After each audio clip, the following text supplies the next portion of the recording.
I just don't know. Woo! Yes, today I'm having it. I guess that's what happens when you do 6 shows. How about that? That's okay. I'm Mhm. in the middle, but it's all right. And we're up in five, three, two. Hi, everybody. Welcome to the Santita Jackson Show here on AM 950 Radio, the voice of progressive Minnesota. It's a joy to be with you today. You know, I'm the Christmas girl. The only thing I don't have on is mistletoe. I love it. I love it. I love it. But I wore all this red today for you, for those of you checking us out on the Santita Jackson Show YouTube channel. And I'm sending all of you just the love that I have in my heart that fills my heart with so much joy in this Christmas season. And to all of my friends and brothers and sisters of every faith, I pray that the spirit of Christmas will be poured onto you. I hope that you will be uplifted in this moment. To our brothers and sisters of the Jewish faith who are in the moment of Hanukkah, our brothers and sisters in Islam who've had a moment of Eid, and we can just keep on going. And for those who are agnostic or, who have just completely fallen away from faith, I hope that you will be lifted in this moment. In this moment of tremendous tumult in this country and in the world, it seems like there are wars that are popping up everywhere. They're spreading. And as we are fighting these wars abroad in the United States, as we are being pulled into wars, we've got some things going on here. 2024, we will look back and wonder how we got through the year, how we got over it. It has been one heck of a year. And it's a year that you really, really, you have to say, I don't know what's going to happen next. Mhm. Who would have thought that a young scion from one of our nation's most prominent families, would strike a blow that many people are interpreting as a populist blow. And he has completely opened up the discussion, at least with the people, not in legacy media, not in corporate media, but certainly with the people on the state of health insurance in the United States of America. We're the only industrialized nation that has a system that is for profit, that is like this. You pay into the system. You may or may not get denied. Indeed, at United Healthcare, they have more denials than anybody in the industry. They are twice, they denied twice uh, the entreaties for insurance coverage than anyone else. And so now we have Brian Thompson, the CEO of United Healthcare, who was killed allegedly by Luigi Mangione. 26 years of age, valedictorian from one of the most prestigious schools, you know it well, Daryl Jones, in Maryland, one of the most prestigious schools in the country, and Ivy Leaguer. And yet, he is so outright outraged, as he said, you think Americans are fools. You are going against our lived experience. You heard him when they pulled him out of that car. No one here today would dare say that killing another human being is right, that it's a good thing. But the society itself, John Canham Klein, you made the point. Brilliant journalist that you are, you have organized and worked with unions, been a brilliant researcher. So you dug down and you understand because part of the union fight, Attorney Daryl Jones, chairman of the Transformative Justice Coalition and former prosecutor. So I've got a lot of questions for both of you. Part of the union fight is health care. It's pensions, it's health care, it's the basic things that workers are denied. And quite frankly, the more robust your group membership is, well, presumably more protections you have, right? But something has happened. And so now we're finding that young Luigi Mangione, 26 years of age, um, I just had Ari Paul from Fairness and Accuracy in Reporting on. And of course, he's in The Nation and Jacobin and The Guardian. And the headline in his article in Fairness and Accuracy in Reporting, which is how I've met you again, John Canham Klein, and indeed, this is one of the great blessings of my 2024 to have reconnected with you. New York Times panics at the outrage over healthcare. When I Mhm. read that, I said, I've got to call Ari, who's a friend, and I got to have you on because it seems that, let me start with you, John, that the power structure are shook, if you would, about the sympathy for Luigi Mangione. Indeed, his perp walk I thought was really strange. And Daryl Jones, you can point that out to me because I said, now either they're trying to let someone have a good shot at him. I don't know. Hey, I'm from the civil rights movement, and so many of my parents' friends were killed. So I'm always looking at things and saying, what are you all trying to do here?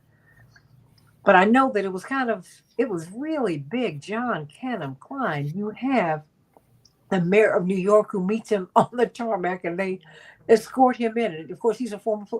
Okay, you just closed your eyes and shook your head. You take it away. Take it away, John. Well, first of all, Santita, thanks once again for having me back. I really appreciate it. I'm really, really excited to be here with Daryl Jones because I've been an interested and very angry observer of our criminal justice system for a very long period of time, and I'm really glad to have somebody who actually knows what he's talking about. And I'll also have questions for you, Daryl. I'm just delighted to be here. So look, I'm actually finishing up a story for FAIR as well, where we did a pretty systematic analysis of some of the coverage of the election. Mm-hmm. And one of the conclusions that we drew is that no one should have been surprised by this. And by this, I mean by the reaction to the murder of Brian Thompson. No one should have been surprised by that. Why do you say that? Because our system is a disaster. And, historically, our benefit systems and our economy are brutal. And they tend to brutalize workers, but especially low-wage workers and and workers of color. But I'm going to say this number a million times, and you keep having me back. Next time I come on, I'm going to have a jersey that says 48 on it, right? 48% of American adults skip health care because of out-of-pocket costs in the last 12 months. Say that one more time. 48% of all of working age adults, age 19 to age 64, got sick or hurt and didn't go to the doctor, didn't go to get specialist care that their doctor recommended, didn't get a follow-up test, or didn't fill a prescription when they needed one. Half of American adults. That includes more than a third of American adults that the Commonwealth Fund said are well insured. They had insurance all year, and it doesn't eat up, more than 9% of your income. So the system is completely broken.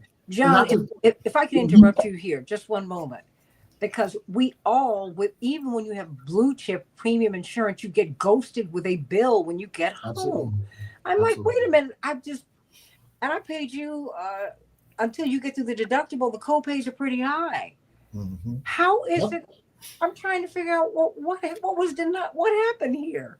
Everybody has that experience. Yeah, we're fortunate. We have my wife and I make a decent income, pretty good actually, and but we have a $2,000 deductible.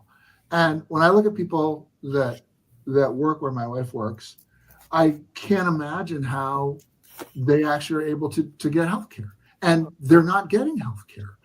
And this is the system is entirely designed to extract wealth from people and not deliver health care. It's destroying the medical profession. Like, doctors are leaving in droves. Yeah. They hate working. Like, if you look at job satisfaction surveys for physicians, they just over and over, all they talk about is the amount of bureaucratic work that they actually have to do and the interference that those folks bring to patients. So, again, as you said, Santita, I don't think that going out and murdering individuals is actually a path to social justice. No. But anyone who is surprised by this, and just to finish up, what we found looking back at the coverage is that that the writing about and the coverage of healthcare is just completely out of touch. Because on the one hand, some of the big corporate media, they do good investigations, right? They'll dig into United Healthcare, and they'll dig into to the big hospital systems, right, that are also ripping us off and killing people, right? But when it comes time to summarize, they'll say, oh, well, Medicare for all, well, that would cost a lot of money. Or people would lose their coverage, which is bananas. Like, you don't lose your coverage. And, policymakers think that what we might want to do is have, a slightly better means tested program for hospitals to forgive medical debt up front.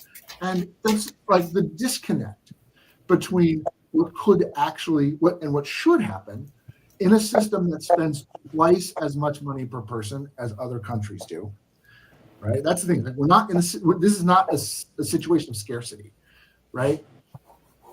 And what is actually done in our system is so big that ignoring that and pretending that what we have is normal, and that therefore it's shocking for someone to, who steps off the edge psychologically and decides the way to take action is to shoot somebody, and then gets surprised that the public, those half of adults who think they're insured but can't get health care, are angry and sympathize with the murderer. Like, that should never have been a surprise. And I think the elite response on this is really indicative of how far out of touch the people who work for the large media, the people who legislate and regulate for us in Congress and in Washington, D.C., and the people who run the administration and even in state government. It's a disaster. Everyone in the country knows it's a disaster. But we keep paying this money. They keep keeping this money and keep refusing to give us health care. But they're continuing to scold the American public. Yeah. I mean, look at this woman this mother, who, as she was getting off the phone, what did she say?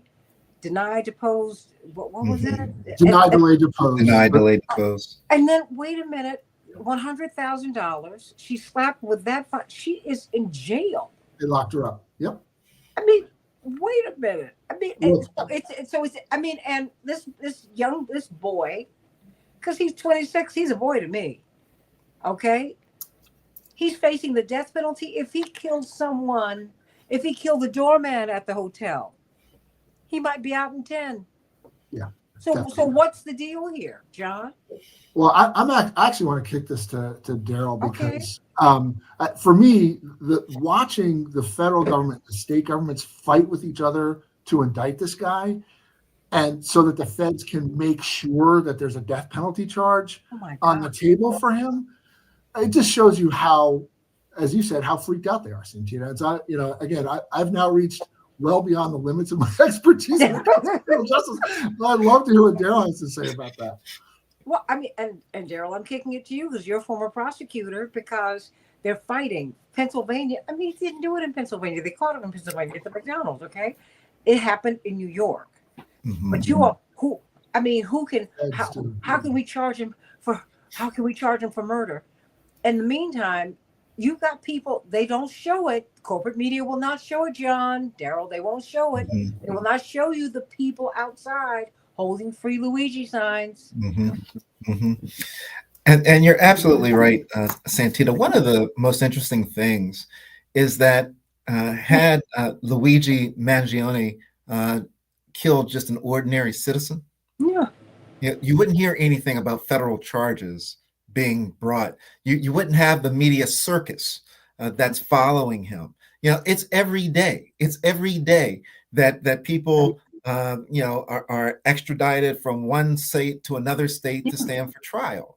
And there's no big hoopla or anything about all of this. It's a very very boring proceeding. There's really nothing that's to it. Either you waive extradition, meaning that if you're accused of committing a crime in the state of New York, they find you in the state of Pennsylvania. The question is, how do you then get from Pennsylvania to New York? And Pennsylvania is holding you for perhaps a crime you've committed there, or because there's a warrant that's for your arrest. You go before a Pennsylvania judge, and the judge says, do you want to go to Pennsylvania? Do you want to go to New York? And you can say yes or no. If you say no, I'm fighting the charges. I don't think that New York has a valid warrant for me. And there's a quick hearing that's held. The New York people send a warrant down, say, here's the warrant. You send them away. That's it. Yeah, that's what this extradition stuff that you've been hearing, this is what this is all about. But what they've done is that they wanted to soak the media presence They get so caught up with the politics of it and the opportunity to have exposure because of the largesse of the crime and the individual, and that, here's this 26-year-old gifted intellectual kid that went through the pristine Gilman School here in Baltimore, went to the University of Pennsylvania, and commits this brazen act of violence. We're going to stand this up to the public and show everybody what we can do and our power. And more importantly, for Mayor Eric Adams, who has no role in the prosecution of this. Oh, no.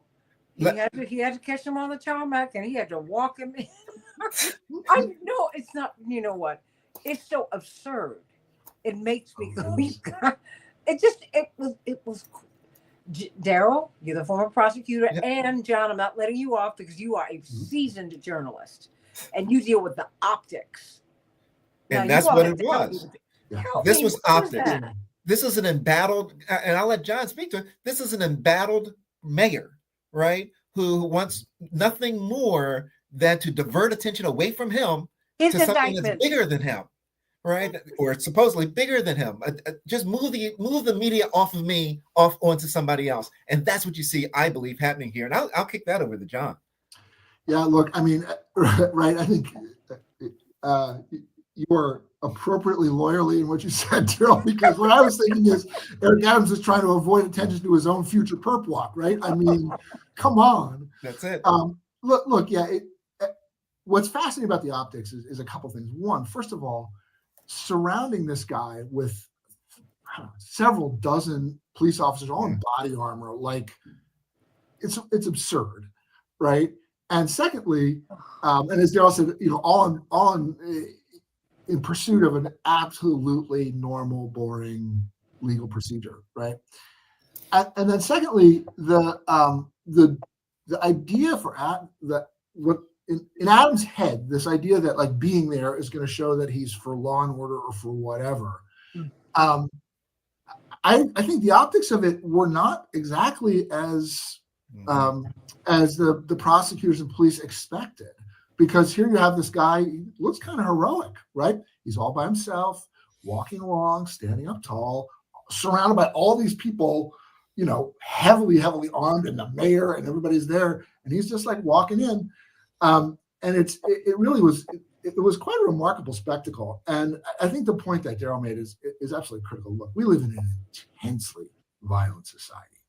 Yeah. And, from day one, NYPD said, this is a brutal targeted attack. And the first thing I thought when I saw that was, come on, how many actual random shootings are there, right? Most shootings are targeted. You're mad at somebody and you shoot them, right? Or you're trying to, you're committing a crime and, somebody gets in the way and you shoot the guy behind the counter. Like you didn't shoot somebody random on the street, you shot the guy behind the counter because he's like trying to not give you the money or whatever, right? All of those are targeted. Like actual wandering into a place and just shooting people at random is extremely rare. And so I do think that I don't think it's the most important aspect of the story, I will say, but I do think that the differential treatment of this crime in the media and by the power structure is, entirely the result of who the victim was, right? And when working class people get shot, which happens all the time, right? It is not. There's not this outpouring of elite shock and anger, and there's also not an outpouring of public support, right? And in the end, this is a crime committed against somebody who was an agent of mass death. I'm sorry, right? It doesn't make it good. You shouldn't go murder people. But yeah, look, when the head of a crime, you can't be sorry. He had a base salary of $1 million. How did he get $9 million on top of that? By denying coverage. Bingo. Stop. All incentive payments. You've been reading my stuff, Santita. Right. It's great. No, it's all incentive payments in order to meet profit goals. And one of the ways they achieve profit goals is by unreasonably denying healthcare. No, explain that to people, because I think that people need to hear that. Yeah. Because Daryl, that's a piece right that John has written about extensively, that they continue to go past. Mm-hmm. And they're trying to, they speak of the masses of American people in a condescending way. And they have been berated. They have been told that you have no right to feel this way. And then you see this fusillade, if you will, no pun intended, but okay, I'm sorry, the gun references are there, of these stories of people Mm-hmm. of every conceivable background from every level of income and wealth. And they will tell you, they've been saying, let me tell you what I went through. Because even if, unless you are extremely wealthy, getting sick will kill you in America. Mm-hmm. I mean, you can't have a prolonged illness. I know I got a father who's got Parkinson's, and I know how much that costs. Now, wait a minute. I would do everything if I had to get 3 or 4 more jobs. I want my father to be okay. This is terrible. And this is something that happens to people over and over and over again. John, please, wait a minute. So, Tell them about it. So look, people have probably seen the number that over the last 3 years of his career, Brian Thompson made $30 million in compensation. Oh, That was $1 million a year in base salary. And then all of the rest of it was incentive payments in the form of some cash, awards of the company's stock, and then options to buy the stock at favorable prices. All of those were dependent on meeting targeted goals. And the goals, certainly for the biggest chunk, the goals were entirely about meeting 2 profit metrics. And these companies make money by denying healthcare. And in this instance, his personal compensation, like every nickel they paid out for, my knee surgery, right? Or your gallbladder surgery, or even a visit to the doctor, directly threatens the personal compensation of the senior officers in the company, right? It's an insane way to do things. Now, there are other structural problems where these companies are never going to actually be able to do what they're supposed to do. But at its core, right, Brian Thompson was a guy who made money by promising people healthcare, taking their money, and when they needed their healthcare, telling them no, right? And that's on top of the fact that they've done such a poor job controlling costs over the years that even before you go to get healthcare and get told no by the company to whom you paid the money based on their promise to give you healthcare, right? Their products are so expensive that we've talked about this before, deductibles and co-payments, where people just don't go get healthcare even though they think they're covered with insurance, because when the time comes, they look at their policies and they realize, oh my God, I've got a $3,000 deductible. I don't have $3,000. yeah. Right. And so the system is built around, and the incentives in the system are built around giving money to big profit making entities and encouraging them. And again, we also, by the way, shouldn't just leave it at United Health and Brian Thompson, because in the end, the people who decided how the system was going to be structured are the Congress of the United States and the President of the United States, of both parties over 50 years. And they could change it tomorrow, right? And they've decided to have a system where we get the efficiency of the private sector handling our money for healthcare. And this is the result. Daryl Jones.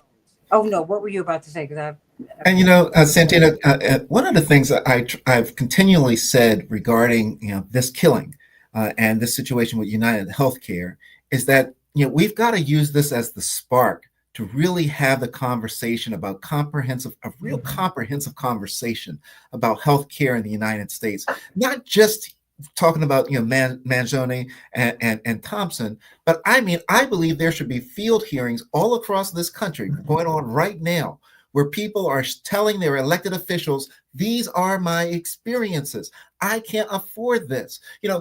When we hear about, for instance, when I was on the county council, one of the things that came before us is that they wanted to charge $500 for you to call an ambulance to come and help you if you're ill. If you are a senior, if you have limited means, you hear $500. I'll take my risk because I don't have the $500. And the thought was that the health insurance company is supposed to pay the $500 of that cost.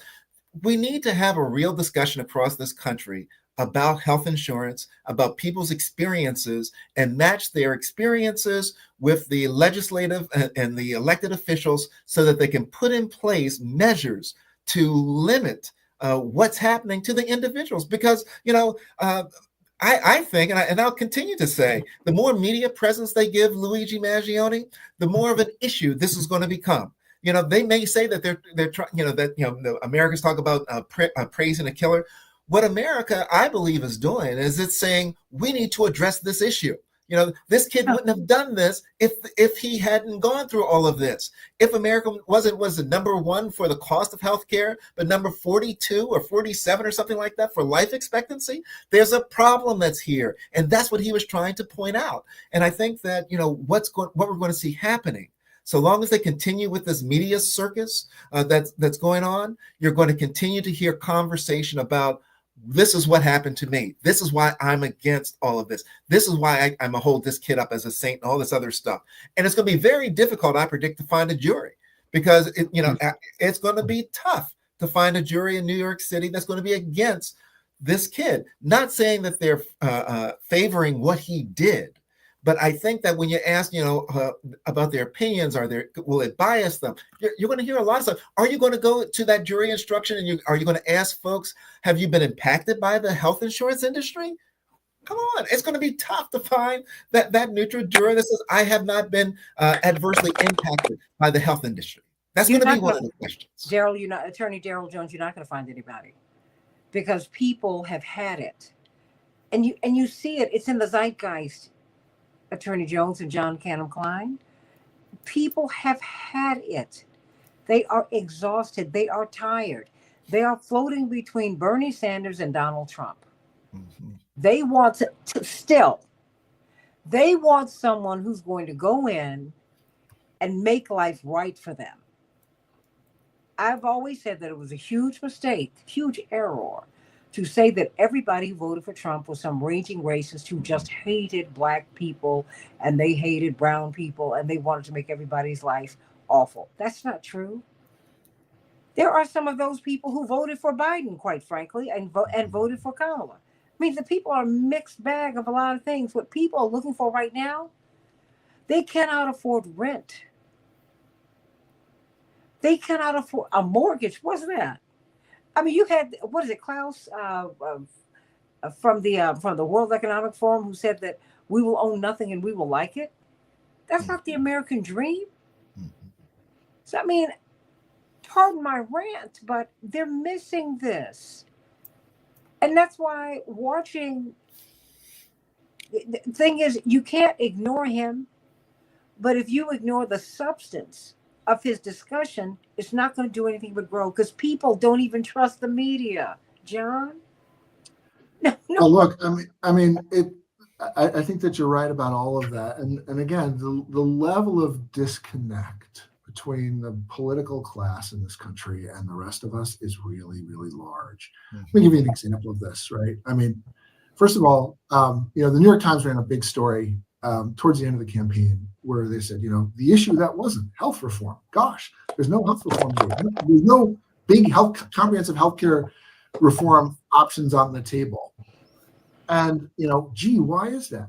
Well, maybe it's because, the media did an okay job making fun of Donald Trump for saying that he had concepts of a plan to change the ACA. Fair enough, right? Good job. Problem is, what Kamala Harris said is, I'm going to maintain the status quo. That's what she said, right? Her only proposal around the Affordable Care Act was to maintain these expanded subsidies, which are a good thing, right? Make it somewhat more affordable to pay your premiums. So that, when you actually go to get healthcare, then, Brian Thompson's palace can deny you, but hey, right?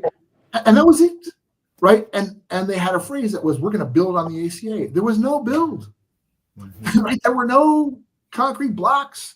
There was no wood. There were no carpenters. Like, there was nothing. It was just concepts of a plan. As much as Trump, she just wasn't dumb enough to say the dumb phrase. And the press let the candidates get away with that because they don't or won't or can't bring the reality that Daryl was describing that you would get at field hearings on the regular. I mean, I was talking to Jim Rikas at Fair about this, and I'm probably gonna have to write the story, but for years and years and years and years and years, progressive critics of the media said, look, you have to stop taking nonsense seriously, right? Right? The sun comes up, the president said today, the sun comes up in the east. Critics say it comes up in the west, right? Stupid. And to their credit, to some extent, during the course of the Trump administration, it became more common to be able to say things like Donald Trump, comma, who lies all the time, comma, said X, right? That's good. But they've got to do that with healthcare, right? Mm-hmm. Health insurance companies, comma, which have failed to control costs for 50 years, comma, blah, blah, blah, right? The American healthcare system, which has failed to cover everybody, and half of whose adults are not going to get healthcare because they can't afford it, comma, right? Mm-hmm. And it's the problem isn't the details in some of the reporting. The problem is normalizing this incredible system of looting that we have. And as I said, I can give you links, like a list of links as long as my arm, to good investigative reporting about particular stuff, right? Now, some of the problem is that, they keep doing the same investigative reporting stories over and over for 30 years, right? I mean, Lucette Lanyadoo from the Wall Street Journal was nominated for a Pulitzer in the early aughts for doing incredible work on medical debt. And then 2-3 years ago, people started winning Pulitzers again over medical debt, right? Because that other thing doesn't happen, which is talking about the fact that you're not seeing a beautiful cloak flapping in the wind. That's the emperor's private jet. They won't say that, right? And I think that for me is where the disconnect is, that this is all normal and there are occasional bad things that happen within the normal, but it's not normal. It doesn't happen like this in other wealthy countries. It doesn't need to happen the way it does here, right? Those are conscious choices by the industrial leaders who run the system and the politicians that they buy. Yeah, no, I'm just trying to figure out. You've got me stumped, because the disconnect is so obvious. It is so profound. And I know CNN and MSNBC and everybody, Fox, everybody, they want an audience. People are turning off from them even more. Now they're talking about banning TikTok. I mean, like, what do you guys, you all gonna be by yourselves, really? I mean, I'm trying to figure out, how are you going to pull this jury together? Mm-hmm. How are you going to justify this perp walk? When are you going to listen to what he said and what all of these other people outside of the courthouse are saying, who you will not show? Mm-hmm. Not showing them doesn't mean that we don't know that they're there. He has raised untold sums of money for his little kiddie fund so he can get some candy bars and sodas at the jail. He can't run out of money. I mean, people are taking their little pennies and quarters and nickels and dimes and dollars, and they're sending money to him. Would someone read the room, please?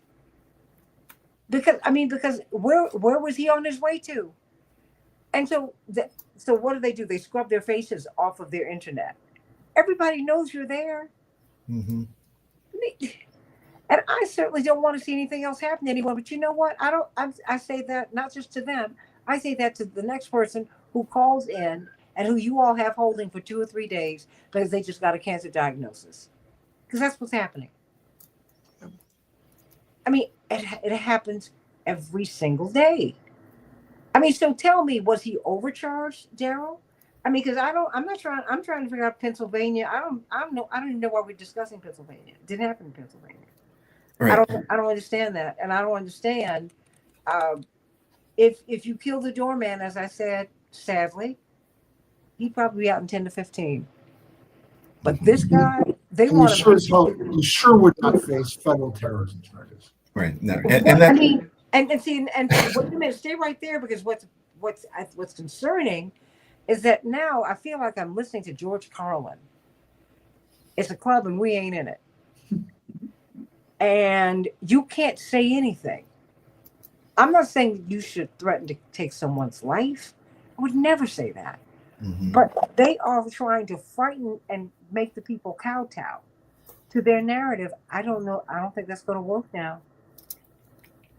No, I think that you're absolutely right that it's not going to work.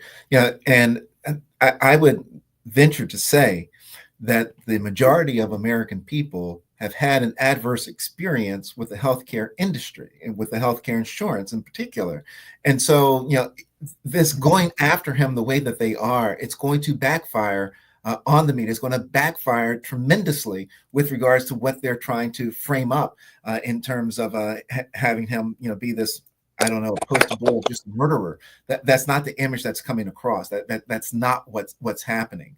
What is happening is what we are reading about is happening in New York, right? Is that they're putting the CEOs up on most wanted posters, right? Saying that these are the people that are the real killers that are there. I mean, that's the reality of what's happening in the street. And so there is a tremendous disconnect that's there. The state of ordinarily, had this been any other type of murder, right? The federal prosecutors would not be involved in this case at all. What do you State mean? of New York, Explain. I don't know. Ordinarily, there isn't a federal murder charge, right, that exists. So there wouldn't be a federal trial on this murder. There would be the state trial on the murder. That's the charge that would be going forward. There may be some other federal actions that are available, but most typically those are never charged. Very rarely are those federal charges put at play. If they're put at play, normally what would happen is that the state would go through and have its case. They would have a decision that's been made by the state court, whether it's the judge or jury. They'd have the sentencing. If the person's sentenced to life, let's say, in state of New York, then there's no reason for the feds to do anything. The person's been sentenced to life. They have the ability to do it, but there's not a necessity to do it because the person's already been charged and found guilty. It's not a reasonable use of resources at that point. A lot of times the feds come in, will say, well, it's going to be belts and suspenders, right? Ahmaud Arbery, right? It's going to be belts and suspenders, right? We know he got the conviction on the state side, but just in case there was something that went wrong in that state trial, we'll have the federal conviction that's there too, so that the person is not going to get out. That's not the situation that you have here. What you have here is you have this federal prosecutors and state prosecutors fighting to try to get in front of the camera so that they can be seen for, I guess, as being heroic with this icon of a defendant that's out there. It's all for publicity. What New York has done. Let me tell you, one of the most offensive things that I think I saw that was going on, not to mention the number of officers they had around as they were extraditing him. But when you saw, and I can't recall if it was the FBI photographer or the New York Police Department photographer, that they had to keep pushing out of the way so that he could walk, do his walk, to the, pushing their photographer out of the way. What was that about? As a prosecutor, you tell me, what was that about? What did that look like to you when you saw it? Because this is your space. It looked like show. It looked like a bunch of show. Is what it looked like. As a prosecutor, you don't want to draw that much attention. As a prosecutor, you don't want to poison the potential jurors with all of this information. The less information that's out in the public as a prosecutor, when you're going to be selecting a jury, that's what you want, because you don't want to poison the well and make it really difficult to get a jury. You also, as a prosecutor, you don't want a lot of information getting out for this reason. Each time you put more and more information out into the public, the higher your threshold goes for what the public is looking for you to produce at trial. The quieter you can keep it, the more shocking it is to members of the jurors when they hear it for the very first time. They're not coming in there with a high expectation. They're coming in there with, I don't know what to expect. I'm shocked to see this film. I'm shocked to see, these scenes. That's the advantage of the prosecutor. And that's why they say, as prosecutors, you don't want to be in front of the cameras trying your case, because it's going to have the effect of having the jurors raise their expectations, because they're going to see, the jurors are going to see what you're putting out there in public, and they're going to start asking questions immediately to themselves. And it's just going to raise that expectation so that when you're presenting that case, the folks are going to go, I know you got more than that. Because I've been thinking about this for a while.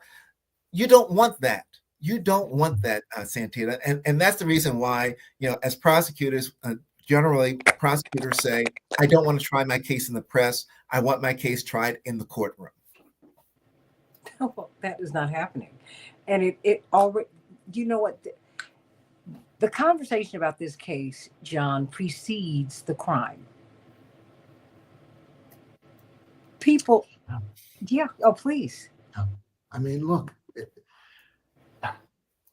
Should I say precedes that crime? Mm-hmm. Because what's been happening to Americans is absolutely criminal. I can go to England today, and if I get sick, I can go see the doctor. They're not going to give me a bill. Mm-hmm. I saw how this worked during COVID. I had to go to New York any number of times. You got off the plane, you went and you took the COVID test. They didn't charge you. Before you were out of the LaGuardia complex, you already had on your phone the result of your test, of the rapid test. I mean, because when I first took it, I said, well, okay, what do I owe you? Here's my insurance card. They were like, no, we don't need that. My point is, John, when they want to do a thing, they do a thing. Absolutely. Right. And this is a case in which the absence of effective policy is a demonstration of the will of the industry and the politicians that they buy. You're going to hear me say this a million times the more we talk, Santita. We spend twice as much money on average per person on alleged healthcare as other wealthy nations. We go to the hospital less often, and we see our doctors less often, right? And this has been going on for years, right? And frankly, every time we have a major national debate about alleged healthcare reform, the bottom line is we're not going to do anything that's going to disrupt the private health insurance industry. And so what we get are things like the Affordable Care Act, which was delivered with a great deal of hype and delivered alleged health insurance to several million people at the same time as the failure to control costs was making more and more people underinsured. And so the net result is that half of Americans are skipping healthcare because their insurance doesn't cover enough for them to go to the doctor and go to the hospital and feel comfortable with the amount they have to pay. Right. And that long precedes Luigi Mangione. Frankly, it long preceded Barack Obama's presidency. Yeah. And frankly, it long preceded even Bill Clinton's presidency. Right. This has been going on for a very, very long time. And the industry is so powerful that they're able to just maintain the status quo, what feels like in perpetuity. And what is remarkable about this moment is I talk to people about their healthcare all the time. Like it's what I do. And I don't know anyone who, if not themselves, at least a friend or a relative who has had a really bad experience trying to get healthcare in this country. Right? Again, we spend twice as much money per person in this country on healthcare, not a little more, or we spend about as much as France and Germany. No, on average, twice as much per person. And we get much less, and we go through these nightmares to try and get it. And it's driving the doctors and nurses and health aides and everybody else completely bananas too, because they never know when they're going to get paid for the work that they do for us. And it's a complete mess. But I think I said this last time. When the leader of a crime family is brutally murdered, right? Okay, it's the prosecutor's job to catch people who did it and lock them up. That's right. It doesn't make the person who's been murdered crimes any less severe either. And that is what we're dealing with here. We're dealing with a group of people who, I know people who do work in the insurance industry who say to me, John, this is really stupid. We should not have the job that I have. Right. So Brian Thompson run around the country saying, look, we're going to keep, trying to be an insurance company here, but we shouldn't have the kind of insurance companies that we have because it doesn't make any sense. I'd be okay. At least he's honest. He's doing the thing that Congress asked him to do. Someone has to do it, but we got to fix it and get rid of it. That's not what he did. What he did is, and what his cohort at both United Health and in the other major insurers do, is they take our premiums and they turn it into campaign contributions and spending on former politicians to lobby to maintain the status quo, and in fact to make the current system not better for all of us, but more profitable, right? And again, if you want to use the analogy, right? I mean, organized crime figures buy politicians all the time. And that's how this system works. And that's why we've been able to break out of it. And what is fascinating about this is the people who enable this industry are actually seeing for the first time how the public really feels and how serious the issue is. And the issues that a member of Congress hears from their constituents, I was supposed to get surgery. They denied my claim. I went and got this drug. Now they're not paying for it, right? It's very easy if you're a legislator to look at that and say, these are bad things. Let me give that company a call and get the thing fixed for an person, right? Mm-hmm. For one person. But it's now becoming increasingly obvious that that's normal. And it's not normal for that to be normal, right? In the rest of the world, in the wealthy countries, they pool their money and they take care of people as well as they can. And people see the doctor more often, you go to the hospital more often, like they're not, that's number 1 through 41 in life expectancy ahead of us, right? And it's amazing. And so the only thing that's going to stop this, right, is continued expression of public outrage and organizing and holding these folks accountable, right? Because as I said, tomorrow this could all end. Tomorrow, right. The money is there, right? The unwillingness to say to a private industry, you failed at this, we're not going to have you anymore, or we're going to regulate you like nobody's business the way they do in Germany.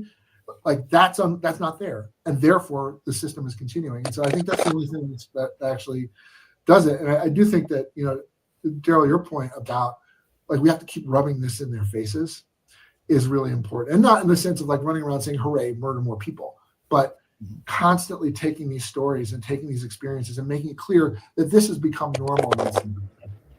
I think they better listen, because when I look at legacy media, corporate media, when I read corporate media, when I look at many a television show, many a panel, they're not bringing up the stories of the people who are being hurt. Mm-hmm. Who can't lawyer up, right? Yeah, and push against being denied. They can't do that. I mean, and people right now you just see. Remember this song, "Don't Push Me Because I'm Close to the Edge." Mm-hmm. I'm trying not to lose my head. It's like a jungle. Sometimes it makes me wonder how I keep from going under. This is where people are right now. Mm-hmm. And I think we make a huge mistake.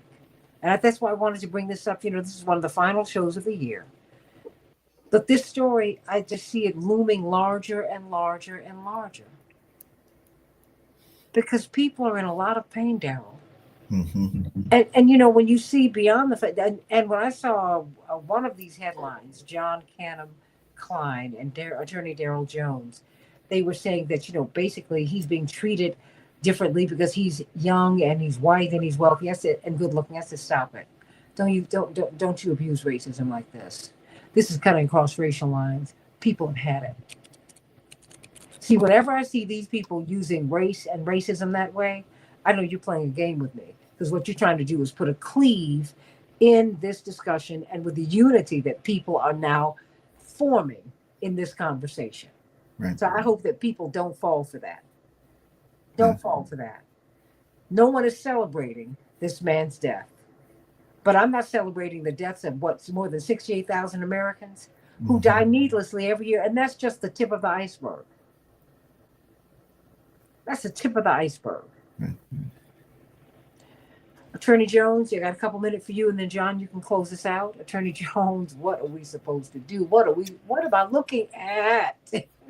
Santita, I think that, I come from the voting rights world, right? Yeah. I think that our answer is going to lie in our elected officials. Mm-hmm. I think that, whether you're dealing with the state or federal level, there can be legislation that's put in place. Someone has to closely regulate the denial rate of these companies. There should be something that when a company, when a health insurance company hits doubles the national average for denials of healthcare coverage, there should be some tickler that goes off that says this is going to automatically generate this independent review of the company. And let's see what's happening. Why are you denying? And if there's a finding that they're wrongfully denying coverage to people, then there's got to be some type of consequence that comes along with it.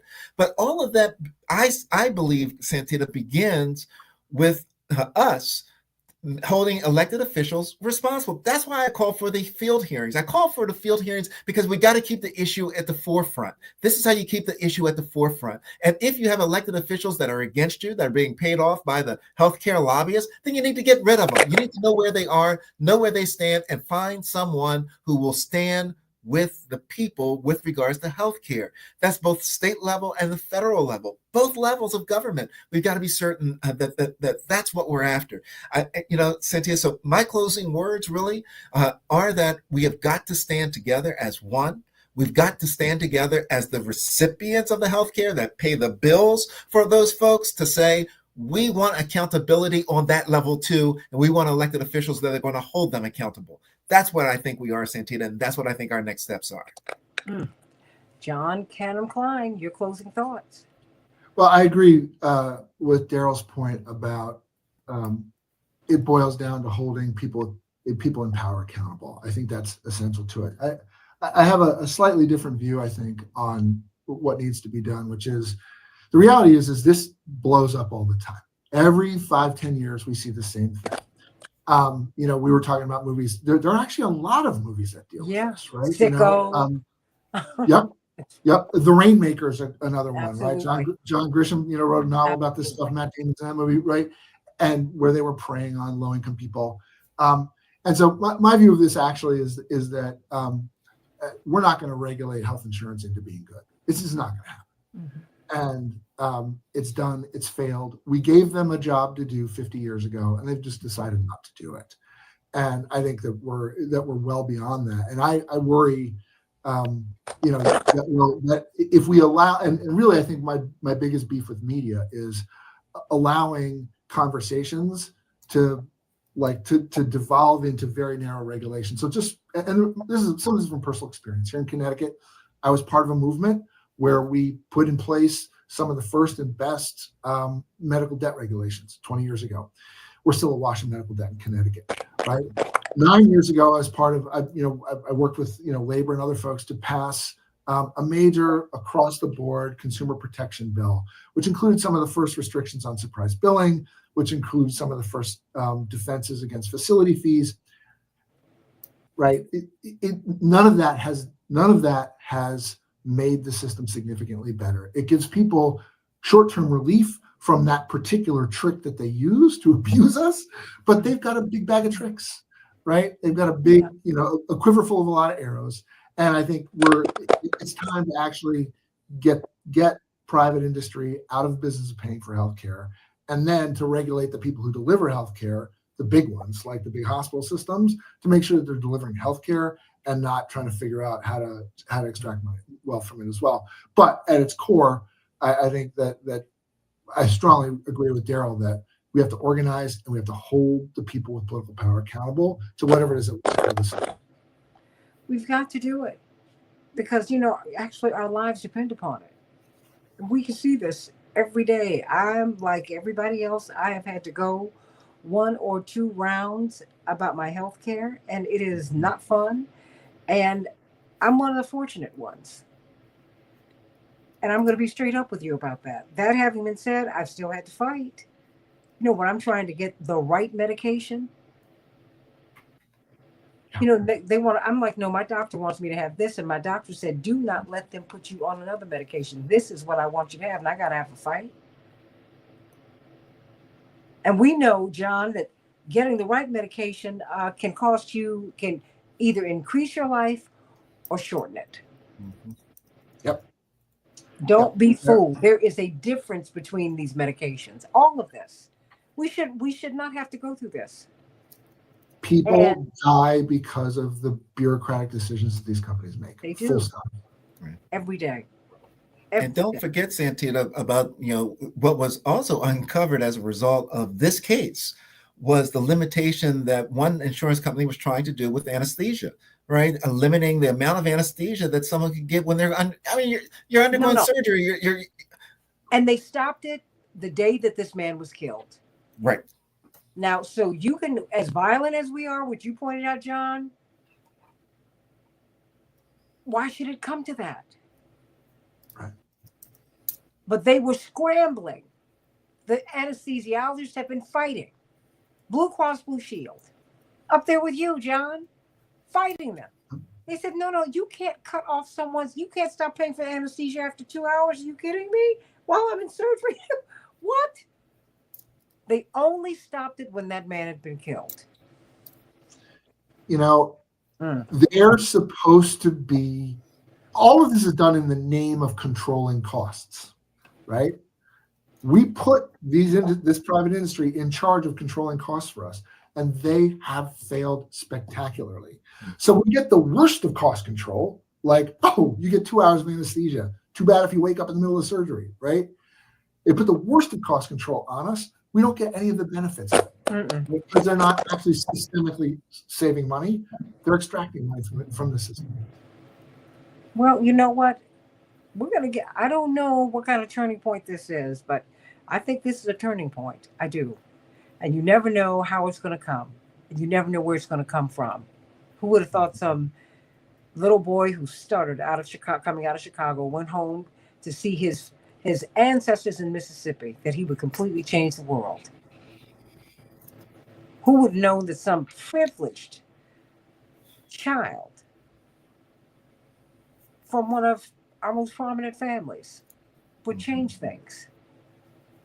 And I don't want to see anyone else die. I don't. But don't play with people's lives. Don't do that. Don't push people past the edge. Don't do it. It's got to stop. John Canham Klein, Daryl Jones, Attorney Daryl Jones, sending you all my love in this Christmas season. I'm giving you a hug. I'm holding up the mistletoe.